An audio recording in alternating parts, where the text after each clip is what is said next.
What's going on, guys? It's the Keep It G Real podcast.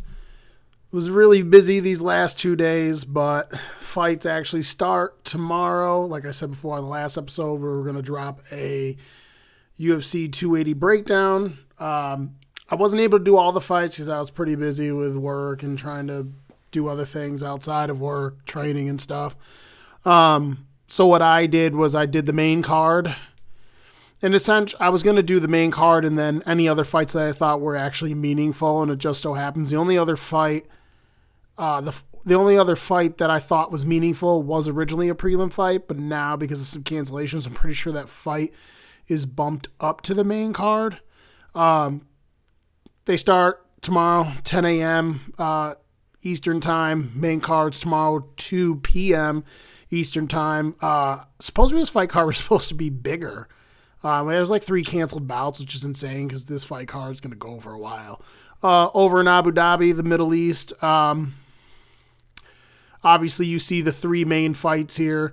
I think it's kind of crazy that they're having this fight, and I'll get to that later, the main event, that it's in Abu Dhabi, but all things considered. I don't know. A little bit telling about the strategy of the UFC in terms of promotion, but we're going to make this one not too crazy long. Like I said, I think there's only like 5 or 6 fights on here.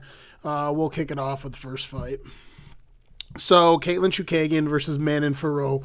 Caitlin Chookagian, she's a veteran of the UFC, and she's one of the better fighters in this women's division. I think it's 135-pound weight division.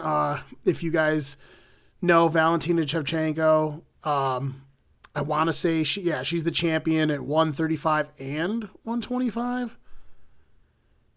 I'm not sure. Maybe it is just 125. I know she's fought for a 135-pound title before. But anyways, this is going to be at 125 pounds. Women's flyweight, Caitlin Chookagian has fought the who's who of girls in this division. She's toting a record of 18-4. She got 2 KOs, a submission, 15 decisions. She mostly is a volume boxer, and so Caitlin Chookagian uses a lot of decent footwork to move and circle on girls, and throws kind of, and what I mean by volume is she pumps her jab a lot, throws a lot of leg kicks. She's not really one to throw more extensive combinations, but when she does, they're not really too complex. She kind of charges forward and she'll double pump her jab and then come with a cross, or sometimes she just bites down on her mouthpiece and comes, 1, 2, 1, 2, 1, 2 on girls. She's, when she gets in close, she's got decent boxing inside. But she kind of tries to push forward, encounter girls. Then when she gets hurt, she overwhelms them with punches. Not the best kicker in the world. Doesn't really look to grapple too much. I can't recall too many fights where I see her actually, take girls down or hold them or even just take them down in general. Okay, fighting on the back foot. She's usually bigger and stronger and longer than a lot of the girls that she fights. And in my opinion right now, as women's MMA starts to evolve, a lot of times the girls that have the immense physical advantages over girls, it really helps them put them over the edge in some of these like aggressive firefights. Caitlin Chookagian, tough, durable, disciplined fighter. Like I said, fights behind her jab, but she's going up against a beast, and I think that's her nickname, if I don't recall, in Manon Fiorot. And I'm not sure where Fiorot is from. I think she might be from France. But this girl, Manon Fiorot, is an absolute monster. A little bit younger to the game in terms of MMA. I want to say she was a pro kickboxer before this. 9-1 record with 6 KOs and 3 decisions. She fights with more of a hybrid Muay Thai style. What I mean by that is she's definitely kind of comes forward with a more traditional kickboxing stance, but she throws a lot of interesting kicks in it. She has a wide array of kicks to the body, whether it's both foot, teep kicks, turning side kick. She also throws this like dope lead turning side kick to like the hip area and to the thighs of girls to kind of stop them in their tracks, and then she unleashes punching combinations. She's a phenomenal kickboxer. She's got a really good lead hook. She's got a good backing up. She's got a good check hook, really good jab. Just a very, you you can tell she's put in the time and spent a lot of time over the years. That's why I'm pretty sure she's kickboxed before. You could tell that she's thoroughly practiced and, drilled and competed a lot and used these kickboxing skills and really refined these kickboxing skills. She's got every combination in the book. She could double pump the jab. She uses go to the head with really nice head kicks. She's got really good feints. She moves side to side, make girls miss, and then clack them. She clacked a couple girls, I'm pretty sure, with head kicks in the UFC so far. Just really good in terms of striking no matter where the fight goes. And one thing that helps her in this fight is she's physically imposing as well. She's a big girl for this division. She's in really good shape. And when she comes forward on these women with her heavy punching combinations, they come fast and they come really hard, really aggressive. I think Caitlin Chookagian has gotten away with the fact that she's usually the bigger, longer, stronger fighter. She kind of can, march forward on girls and kind of impose her will and use her volume like 1-1, 1-2 boxing style. But she's not going to be able to do that against Manon Fiorot because Fiorot's going to come forward and she's going to throw everything in the kitchen sink at her. And Fiorot's got really, really good defense. I think Fiorot is going to win a decision easily in this fight, or maybe even TKO Chookagian. I'm pretty sure Chookagian, I can't remember. I think Chookagian might have lost a lopsided decision and gone the distance with Valentina Shevchenko. I mean, she's durable, so it'd be hard to see if Fiorot could knock her out, but you'd be surprised. I think in terms of full-on athleticism and striking, I feel like Manon Fiorot has, the tools, if she can bust out her anti-wrestling, to have a really competitive fight with Valentina Shevchenko, who's one of my favorite fighters. So I would really love to see those two girls down. I think Manon Fiorot's just going to walk Caitlin Chookagian down, time her jab, throw punches over the top, and just, blast her with power shots. I don't think Chookagian's ready for the speed of Manon Fiorot, and it's really going to show. I don't think Chookagian's overtly a good athlete, and that's really going to show. She's got technical boxing, but her opponent is just way more technical and can throw way more at her, and it's going to come faster, heavier, and meaner. I like Manon Fiorot. I didn't put odds down or anything for this fight, but I mean, if you were to put odds, Fiorot is the favorite, and I think the odds were like Fiorot minus 170, Chookagian plus 1 something. I guess it's about right. I mean, a lot of this is going off the fact that Chookagian is durable and she's had a lot of experience. But I don't see, unless Chookagian can survive the onslaught that's going to come at her and possibly, get her against the fence and slow the fight down and make it muddy, I can't see Chookagian winning a decision in this fight. So I'm taking Manon Fiorot over Caitlin Chookagian. I think if Fiorot beats someone like Caitlin Chookagian, they're probably going to rush to the table and make that title fight for Fiorot, because I really think she beats all these girls in these divisions except for Valentina. I mean, you got to go out and prove that, but Fiorot's the real deal. So I had to highlight that one. Not sure if they bumped it up to the main card, but I really like the prospect of Manon Fiorot. Young in the UFC, but she's got the chops, man. She's got the chops to vie for the title. So, yeah, I like Manon Fiorot over Caitlin Chookagian. So this is what some people might think would be night of the fight of the night: Belal Muhammad versus Sean Brady. This is a welterweight fight. Considering where these guys are at in their career, I really feel like if whoever wins this fight will probably get catapulted pretty close to having a shot at 170 at the title. Considering the guy that's held the titles fought everyone. The guy who had held the title fought everyone in Kamaru Usman. And then the guy that currently has the title has fought almost everyone in that Division 2 on his way to the title. Belal Muhammad, a little bit older. I think Muhammad's like 34, 35 years old. So this is a crucial fight for him. He really needs to go out here and put a show on against Sean Brady. Belal Muhammad, 21-3 with 4 KOs, 1 submission, and 16 decisions. He's got some decent wrestling chops. He's got really good takedown defense. I think it's in like the 90s, but he prefers to stand and kickbox with guys.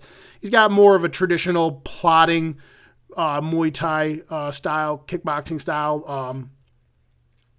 he does decent at like circling off and throwing, pivoting off and throwing glancing shots in defense, but he mostly comes forward and looks to put his hands on guys. He's going against Sean Brady, who's 15-0, 29 years old. A lot of people think he's a dark horse to make a run for the title.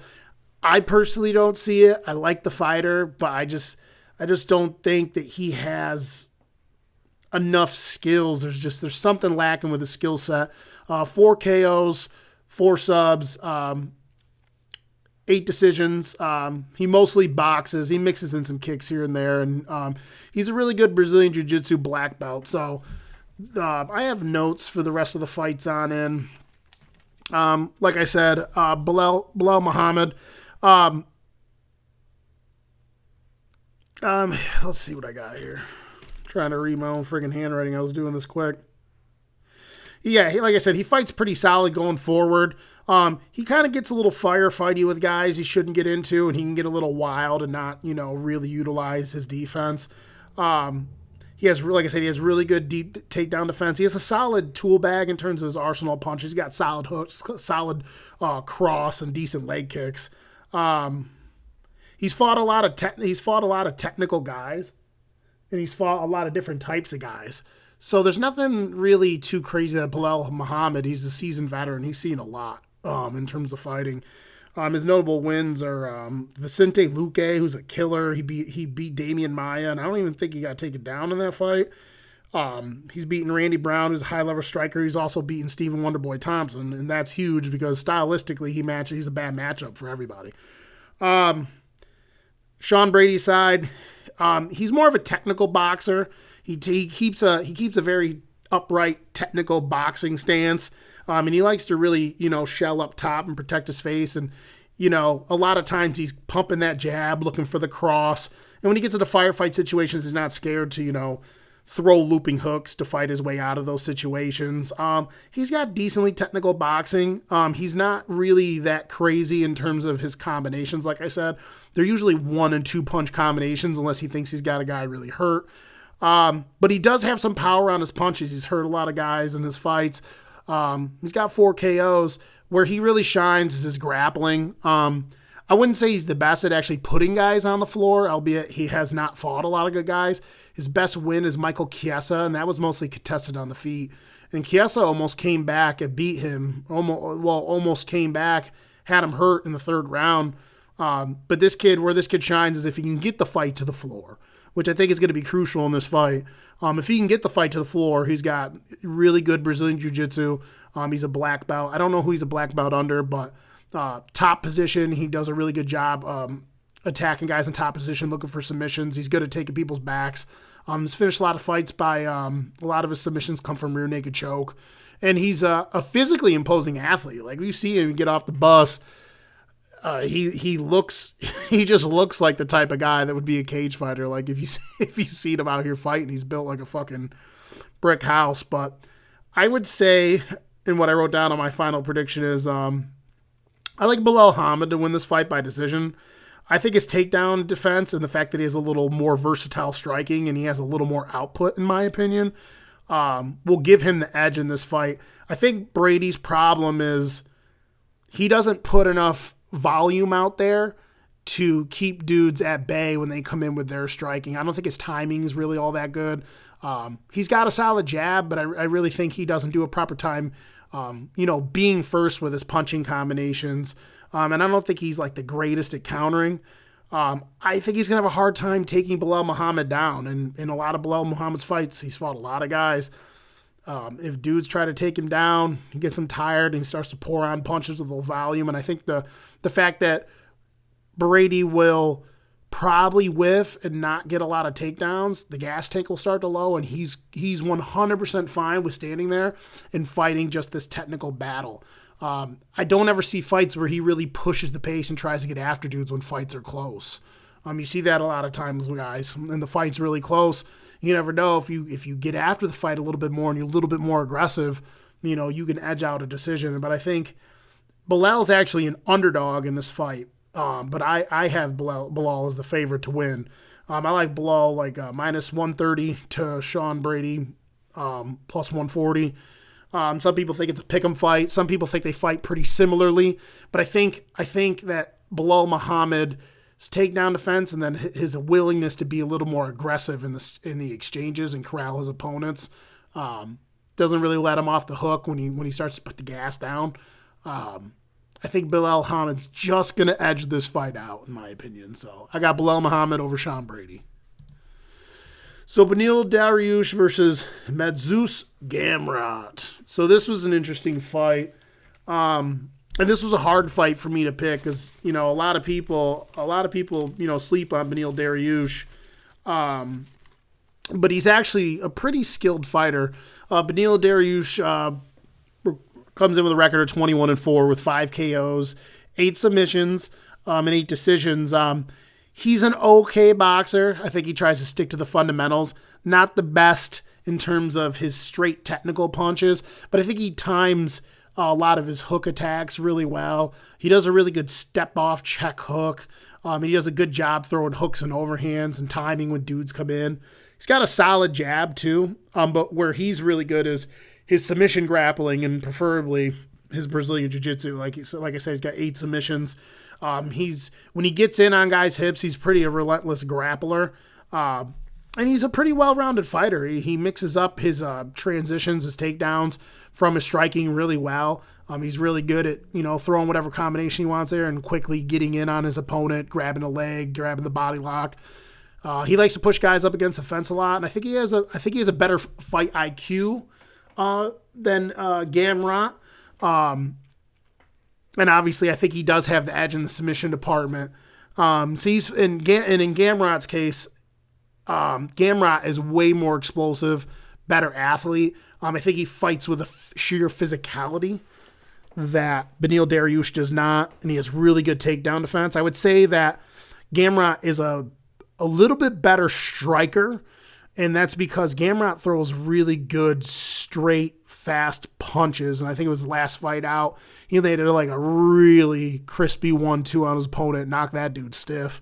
He uses a lot of good movement too, whereas Beneil Dariush kind of comes just straight forward and tries to get a reaction out of guys with just like very low level feints, like pumping the jab and moving his head a little bit to try to get guys to react to him so he can counter them and try to get on him with takedowns. Gamrot's got really good power too. Gamrot likes to fight. He's odd. He fights with this weird mix of he's willing to come forward. He kind of reacts to his opponent. He's fine. He fights well coming forward. He also likes to circle out and away in both different directions and then leap in with these not volume blitzes, but like these like thundering 1 and 2 shot blitzes that really catch guys by surprise. And I think he fights in that style because he's got really, really good takedown defense. He's actually a pretty well-rounded fighter. When he goes for his takedowns, they're mostly power takedowns. He's got a decent double leg, really good at getting guys against the fence and taking them down and, hooking their waist. And he strikes through and throughout his transitions. He's got a heavy top game. He's got good ground and pound. My prediction for this fight, well, notable wins. What's crazy about this is notable wins. Beneil Dariush has beaten a lot of guys. He beat Tony Ferguson later in his career. But he's beaten Thiago Moises, Michael Johnson, Diego Ferreira 2 times, and Drew Dober. So he's fought a lot of different types of guys. Whereas Mateusz took out Jeremy Stevens, Arman Tsarukyan. He also beat Diego Ferreira once himself. I, too, have Beneil Dariush as the underdog in this, plus 135. And I have Gamrot as the favorite, minus 160. So Vegas and I agree with that. My prediction is I think this is going to be a sprawl and brawl battle. I think Gamrot moves and uses his straight punches and stuffs a lot of these takedowns. And I just think that from a physicality standpoint, he's better in all areas. Besides, obviously, you don't have to be overtly physical to be good at Brazilian Jiu-Jitsu, but I just think he has a speed advantage, a strength advantage, and a physicality overall that he just brings to the fight where, if Beneil Dariush does not fight a perfect fight in this, he's not going to have a shot at winning this fight, I don't think. I think that the power and the awkward movement striking of Gamrot is going to be hard for Beneil Dariush to time.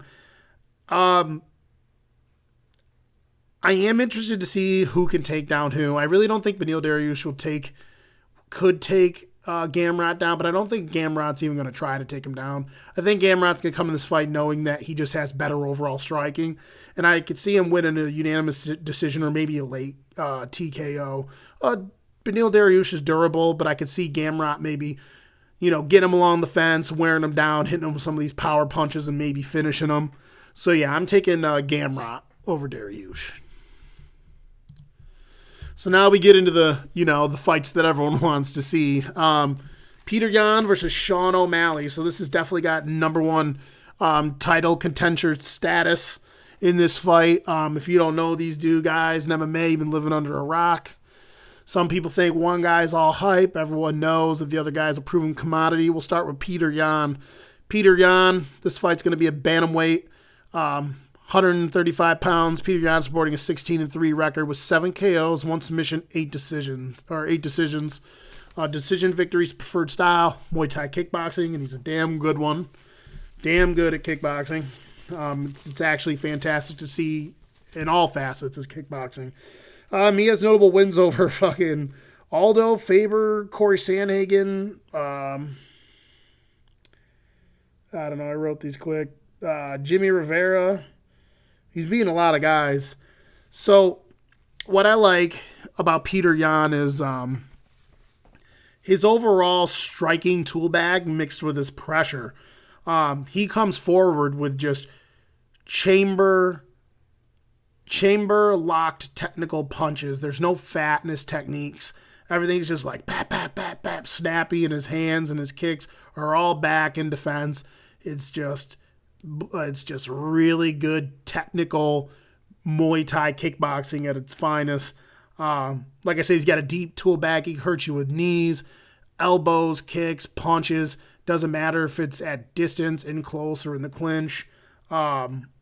He closes the distance really fast, and he does it a lot of times with a nasty lead. He likes to throw this nasty lead hook to close the distance on guys and crash into them with a lot of times he backs them up to the cage, lead hook, and as he does it, he crashes in a lot of times with like a knee or an elbow and gets guys along the fence and then separates distance and continues to throw his strikes. Mixes in his clinch work, in his clinch striking just effortlessly.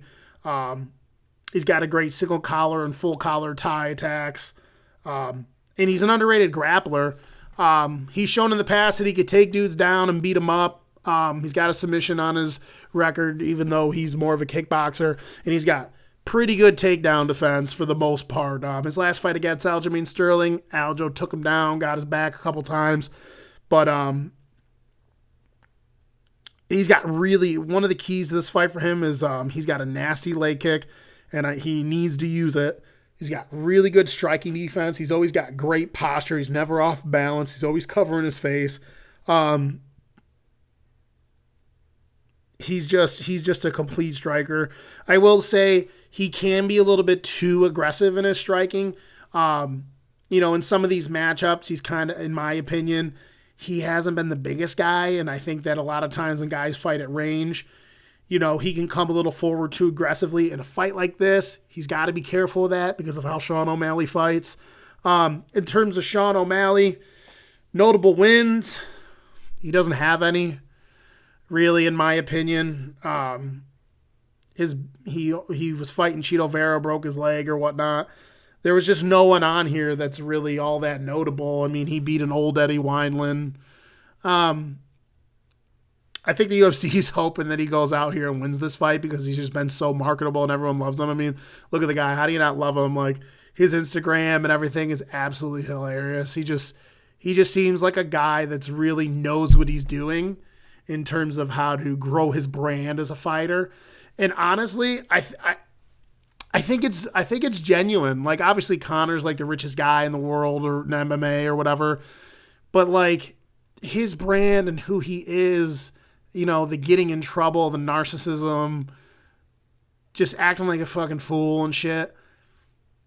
I think Sean O'Malley is one of these guys where, as he's gotten older, he's got this persona now with the colored hair and he's always smoking the weed and stuff, but he kind of just like, he loves to make his merch and he, sells his marijuana, does his marijuana business. He plays video games all the time. I guess you can catch this dude just fucking gaming and streaming. Like, it doesn't seem like it's forced, in my opinion. And I think he kind of has fun with it. He was at the UFC. He's in Abu Dhabi, obviously, right now. And he's walking around. He's getting interviewed. And they hooked him up with, like, this Arab garb with, like, the white robe attire with, like, the cool headdress and all that stuff. And he had shades on. And he was telling everyone to refer to him as Sugar Shake O'Malley. I was fucking dying. But who doesn't love this kid? I mean, in terms of fighting, he's the taller guy standing at 5'11", and he has a hefty reach advantage. Jan comes in with 67 inches of reach at 5'7". O'Malley comes in at almost 6 foot tall with 72 inches of reach. And he's shown for the most part, I think, he knows how to use that reach. He's an accurate striker, long, good lateral movement, and he has actually underrated power. Like, he hits dudes and hurts them. He's hit a couple guys with walk-off knockout punches. He doesn't really throw many combinations. When he's throwing his kicks, they're usually a wild kick or just, a leg kick or a round kick, and it's usually just one kick, and then he rechambers and he keeps moving. And when he punches, when he gets inside on guys, he throws a little bit more of volume, but for the most part, he's circling, using feints, using his movement, and he's throwing 1 and 2 punch combinations. He likes to double pump his jab, and where his money shot is he throws the cross, and that's the shot that Jan's going to have to look out for. And he has good lead left hook setups. A lot of times when he's moving laterally, he likes to use that. He likes to paw out and use that lead left hook to catch guys as they're coming in. In my opinion, in this fight, he's going to have to be first. He's going to have to be early to get after Jan, because the longer the fight goes with Jan fighting him, Jan's going to download him like a calculator and start figuring out, okay, what are my entryways based off how he's moving, how he's attacking. And you'll need to, in order to do that, he's going to need a little bit of a higher output early. Keep pumping that jab, keep throwing those leg kicks, and try to find those openings to land that power shot. He's going to have to try to slow Jan down or just not be there, when he tries to corral him. O'Malley can be taken down. I think this is another path of victory for Peter Yan. Brazilian Jiu-Jitsu is solid, but I don't think it's good enough to sub Yan. Yan in any position is really active. He's looking to ground and pound, looking to advanced position. Jan's a well-rounded fighter, whereas I think O'Malley does have some holes in his game in grappling. I think a lot of guys could take him down, and I don't think he could deal with the physicality of some of these fighters in this division. In terms of the grappling, we'll see if that's the case, because some of the other guys in the division actually look to wrestle at the top here. But my prediction is I think it's too much for too soon and too much too soon. And I don't think it's a good matchup for Sean O'Malley. I think Jan is just way too technical. His reaction time is too good. His defense is too good. I think he's going to wade through a lot of O'Malley's strikes and, use his leg kicks and use body shots to just chew him up and break him down. And I think he'll win a unanimous decision most likely because, O'Malley's tough and he moves. It's not going to be the easiest to land clean shots on him in only a 3-round fight. But he could definitely TKO him. And obviously I wrote he could use takedowns. He probably could corral O'Malley against the fence and definitely take O'Malley down if he wanted to. So a lot of people have it closer, but honestly, I think Jan just beats O'Malley up. I have him minus 300, O'Malley plus 250. I know a lot of the odds are closer, but I like Peter Yan over Sean O'Malley. Whoever wins this fight's probably going to get a title shot.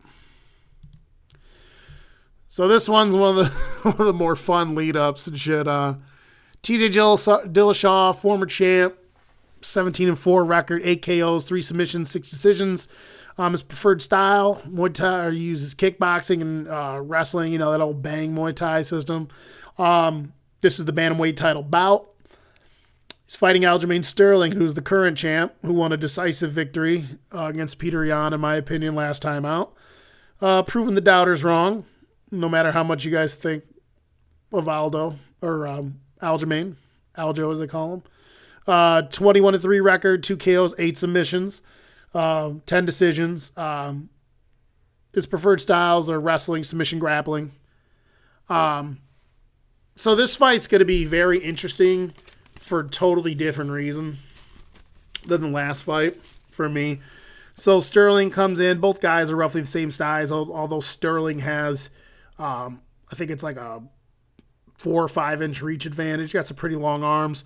So Sterling's not a good striker, in my opinion, but he does bring to the table very fast striking, and it's awkward. He uses, and I don't even know if I want to call him actual feints, because he's not really trying to, in my opinion, he's not really trying to set up strikes to actually land something specific on guys.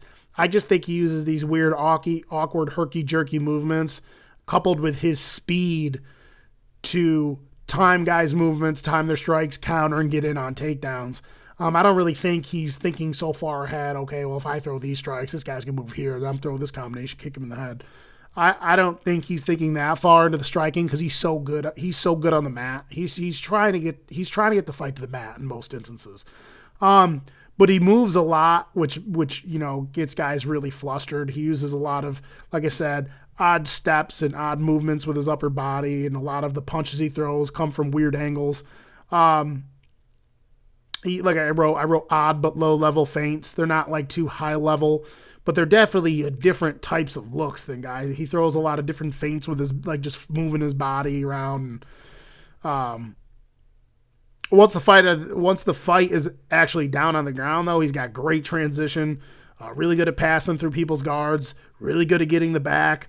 And this is his path to victory against TJ Dillashaw. If he can get on his back and submit him and get on his back early, I really think that if he can actually get top position or get if he could put TJ on his back or get on TJ's back, I think TJ would actually absolutely be in trouble on the floor with how good Aljamain's submissions are right now. The way he's handling guys when it actually gets to the mat.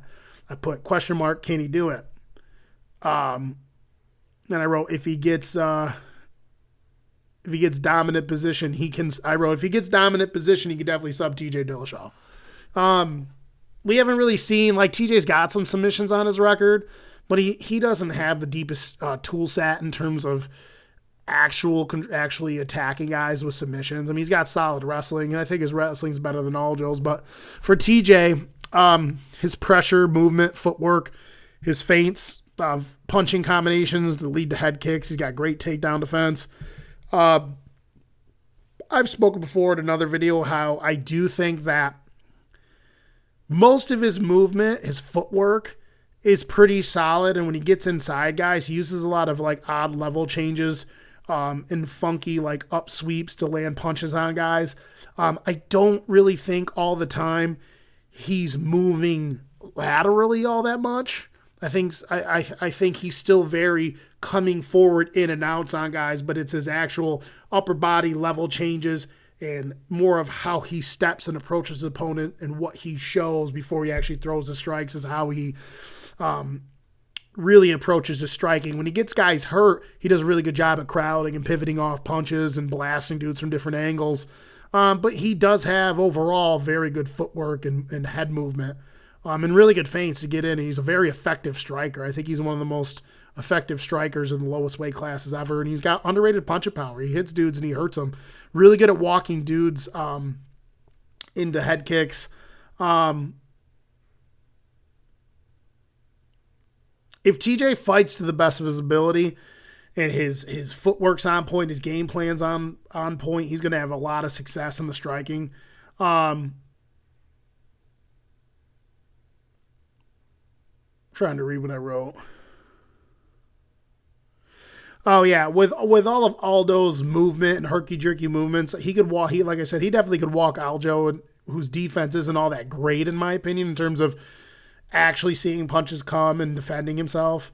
He kind of can be walked into a lot of shots from what I've seen with lesser strikers than TJ. So he's got to be careful of the head kicks. I really think that, if TJ mixes in his strikes good enough, he's definitely susceptible to the head kick. I didn't write down notable wins. TJ's got tons of notable wins. Aljo's starting to get some notable wins, but my prediction is basically, can TJ fight the way he does and not make any mistakes?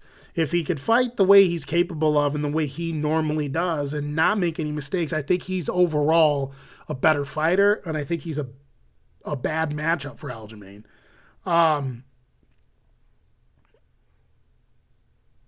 If he makes a mistake, he's going to pay for it if Aljo can get him on the floor.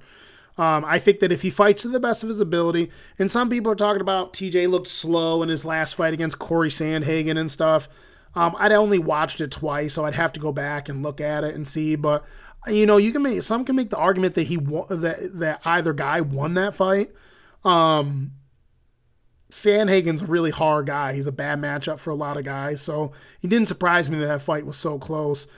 I would say that if the TJ that we know and the skill set that he brings to the table, if he shows up and he's on point, I got TJ winning this fight by maybe a later round TKO or a decision, but it's going to be close. To me, it's going to just depend on, can TJ implement a game plan and use his skill set to its full optimization, because I just think stylistically he's not the best matchup for Aljo. Aljo's got one clear path to victory, and it's taking TJ down and submitting him. TJ, has really good takedown defense, and he can finish him in a multitude of different ways. And don't slouch on TJ's wrestling ability. I mean, if TJ somehow gets on top of him, TJ's got really good ground and pound, really good at controlling guys on the ground and against the fence. He could put a hurting on Aljamain in a lot of different areas. So I flip-flopped on this 6 different times, but I'm going to take TJ Dillashaw in this fight. I'm going to take him at -110, and I'm going to have Aljamain +120. It's super, super close. Some would say it's a pick-em.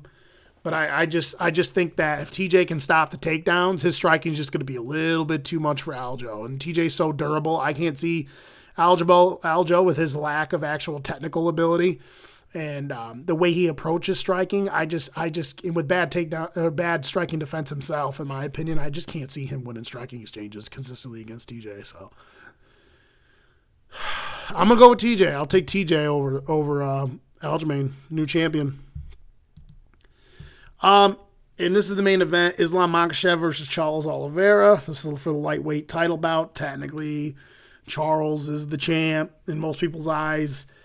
He didn't really lose the belt. I keep hearing rumblings. There was issues with the scale and stuff when he lost weight, and even Dana was kind of pissed off and he's still the champ. I actually have a lot of notes on this fight because this is one of the most interesting matchups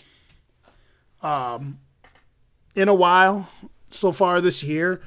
Charles Oliveira, we'll start with Islam Makhachev. Islam Makhachev, 22-1, 4 KOs, 10 submissions, 8 decisions. Preferred style, power grappling and ground and pound. Islam Makhachev, he's got really good pressure in both, which is probably what's going to be the catalyst in this fight. And we'll get to that later, but he's got really good pressure. I think he's an okay striker. I don't think he's that great of a striker. I think he's gotten okay at the fundamentals of striking. He's got solid straight punches. He's improved in his kicking. He's got a decent round kick, decent leg kick. But I really don't think he throws it all together all that much. Most of his striking is predicated on closing the distance, obviously, and getting you to the mat, getting you up against the fence. He's more boxing based. Like I said, he's starting to develop okay kickbox. He's starting to a couple kicks he's starting to get better at, but it's mostly boxing based. He likes to throw, his cross. Sometimes he just throws the cross, and sometimes he pumps the jab out and throws the cross. His grappling is power and position based. Really good at taking dudes down, and he can take it down a multitude of ways. Whether he's suplexing guys, he got a solid outside trip. Really good single leg, just like all these cats out of Dagestan and that Eastern Bloc. All of them have really good single legs. Tons of different variations of single legs. So there's a lot of different things he could do to his opponents to get him on the floor. Tends to not really defend his strikes, in my opinion, actually, directly. So when you're striking, there's a multitude of ways you can defend against strikes. You can time strikes and paw. You can reach out and stifle paw strikes. You can shift your head, shift your shoulders, move out of the way of strikes. you could shell up and cover your body, cover your head in order to get in close and throw strikes back.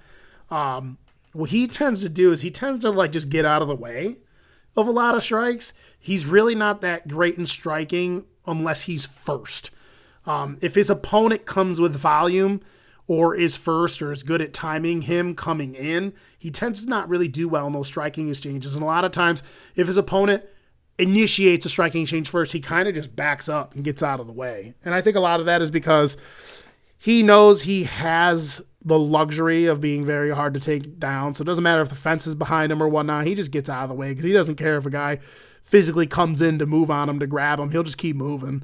And if a guy corners him, he'll just shoot a takedown or pummel for the clinch, whatever he needs to do. Like his just wrestling is just so good. He could control Charles on the ground if it gets to the ground. But I would say I think his grappling is way sloppier than Khabib's. I've seen a lot of fights where he loses positions. I've seen a lot of fights where dudes get back up to their feet against him. I've seen fights where he struggles to take guys down. And I also think his submission defense is a little bit sloppy. He's had a couple occasions where guys have gotten him into pretty deep guillotines. He's managed to fight his way out of them. Always putting his hands on the mat.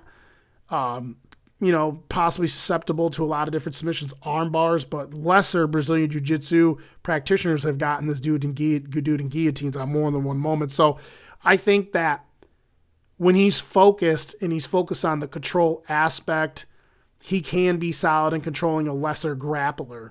But I definitely think he gets over aggressive and gets a little bit sloppy, man. He's just not as tight as Khabib. Khabib just emphasizes control. Control is paramount in their style of wrestling. And I just think, he tries to hop from A to C sometimes, instead of sticking around at A or moving to B. I just think that there's definitely holes in his grappling game that can be exploited, mostly not because he doesn't have the skill. I just think it's a mental thing. I just think he gets a little bit too aggressive. He's not patient. He could get, let's see, what did I write here?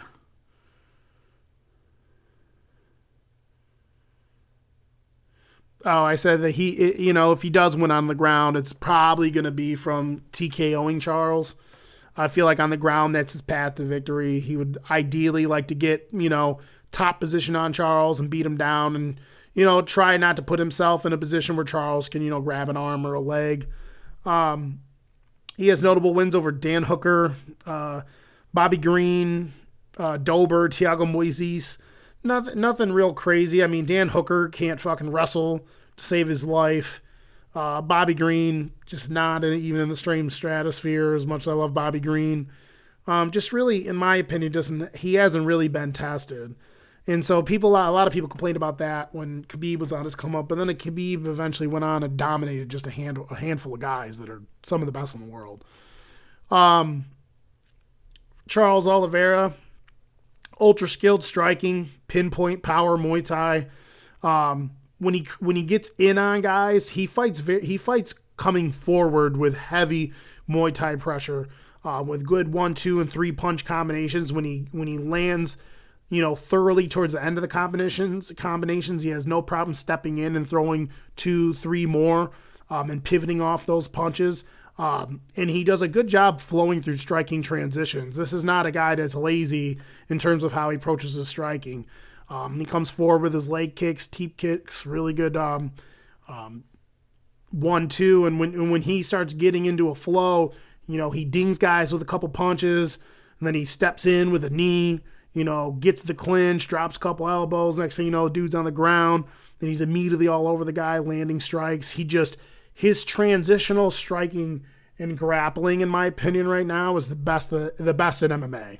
Like him in terms of striking, he and Dustin Poirier right now probably have the best transitional striking. And I think it's the transitional striking is the spot in which separates good strikers from great strikers. There's a lot of strikers that are really good at setting up their combinations and throwing punches at certain distances and angles. But are you able to see enough ahead? Are you able to see when a guy gets hurt? Are you able to understand are you able to put yourself in position after you throw a specific combination so that you're in position to reload, throw more, shoot a takedown, and follow up with ground and pound shots, or land a couple strikes and then the dude bumps into the fence and then you crash in with high level, grappling or clinch work. It's a flow. It's chaining strikes throughout the different transitions from distance, in close, clinching against the cage, on the ground. He just has all that in spades. It is transitional grappling, some of the best in MMA too. If you make a mistake or you leave something out or, he finds an opening, he sees it in a millisecond and he fucking pounces on it. You ain't gotta fucking tell him twice, whether it's, a guillotine, armbar, back takes. The second it's there, he's all over it. So his transitional MMA is just absolutely amazing. I think in this fight, he needs to stay patient, though, because I do think that in a pure strength on straight standpoint, if Islam grabs a hold of him and say, they're pummeling for like a body lock or something like that, I do think Islam has the edge there in the pure power grappling, although Islam has been taken down a couple times by a couple guys. And then when it goes to the floor, Charles just has razor wire jiu-jitsu from absolutely everywhere. I'm not really going to go into it. If you've seen his fights, it's like fucking quicksand. My prediction for this fight, I think it's going to be a pressure versus pressure battle. And it's going to be who forces who into more mistakes. I think both guys pressure in different ways. I think Oliveira's pressure is to wear you down with his accurate power striking, get you hurt, follow you to the floor, and pick whatever's available. Keep striking if he has you hurt. Jump a submission if he gets in position to. Whereas Islam's pressure is coming forward primarily to shoot for the takedown. I think whoever controls the pressure and the distance in the cage is going to be at a huge advantage in this fight. And like I said, it's whoever makes more mistakes. I think Charles has more paths to victory in this fight. I think he's more well-rounded. And he definitely has a clear path to victory. If Islam stands up too long with Charles Oliveira, this is going to be a very short night with Islam. Charles just one of the gnarliest MMA strikers I've ever seen. And it helps him because he's comfortable on the ground. Even if he's on his back, I think he'll be able to control, where this fight goes and with a threat of the finish. And I think Islam makes a lot of mistakes, especially when he gets in these grappling exchanges. If you leave your neck out and you get locked onto a guillotine by Charles Oliveira, unlike those other scrubs that you got fucking guillotines latched on, he's not letting go. Like, he's sinking it in and you're going to sleep. I don't care who you are. My notes run onto the back. Holy shit. So yeah, give me Charles minus 140 over Islam plus 185. I think that Charles is just too dangerous. Too experienced. His transitional hit output and IQ will get him more opportunities to hurt and to finish. Great from distance to clinch exits with strikes. Great at striking along the fence. Got really good clinch Muay Thai elbows, knees. His ability to recognize and latch onto subs is just too dangerous. I put also Islam as a sloppier fighter than Khabib. He makes mistakes and he's been in bad grappling positions. And people forget that he's been TKO before. Diego Ferreira just uncorked like a sloppy, like glancing overhand that you could see from like a mile away and just freaking blasted him and literally hit him and he looked like he got shot. He just hit the fucking floor. And Ferreira's not even in the same ballpark as Oliveira in terms of any skills. I just think Oliveira's the better fighter. And I just think that he has more distinct advantages in the whole aspect of MMA. So yeah, I like Charles. I like Charles by finish. I like Charles by knockout. Either he's going to hurt Islam Makhachev and just put him away, or he could probably hurt Islam Makhachev, snatch a guillotine, jump on his back, submit him. Don't sleep on Charles' overall grappling ability, man. And so my thing is, if Islam wins this fight, or if Islam loses this fight, there's rumors that Charles is going to get on the bike and call Khabib out. That would be fucking amazing, but I don't think Khabib ever comes back. And if Charles wins this fight and gets a couple more title defenses, we have to start having a conversation. We have to start having a conversation about who really is the best lightweight fighter ever. Everyone says it's Khabib. Charles is one of the best fighters right now. These past 2 years. So hands down, I've been watching MMA since I was, 10? This guy is without a doubt, in terms of pure skill set, like a top 10 fighter for me all time. Like his maturation is just fucking amazing. He's just fantastic everywhere. Rumor is too, he also got LASIK eye surgery. Supposedly he's been fighting almost blind in all these fights. Like, how do you pile a 33-8 record and supposedly he's like 70% blind or some shit? Now, how crazy would it be if his only real weakness in fighting is the fact that, he's susceptible to getting hit every now and then. You've seen it in all of his, recent fights. He's, for the most part, whooping his opponents, but every now and then he gets hurt and rocked by punches. I wonder if that has to do with the fact that he can't see. Supposedly he's got 20/20 vision now. Who knows? Maybe that's just, grabbing at a narrative, but that'd be something if fucking eye surgery just makes him even more accurate, more deadly. If this dude gets hit less than he has been recently, dude, no one's gonna beat this guy. Yeah, I love it. I love Oliveira to keep his streak going. I'm interested to see who gets him next. I think Poirier and Michael Chandler are fighting. I think maybe the winner has a shot at that, or I can see them doing, maybe Gagey again. I don't know.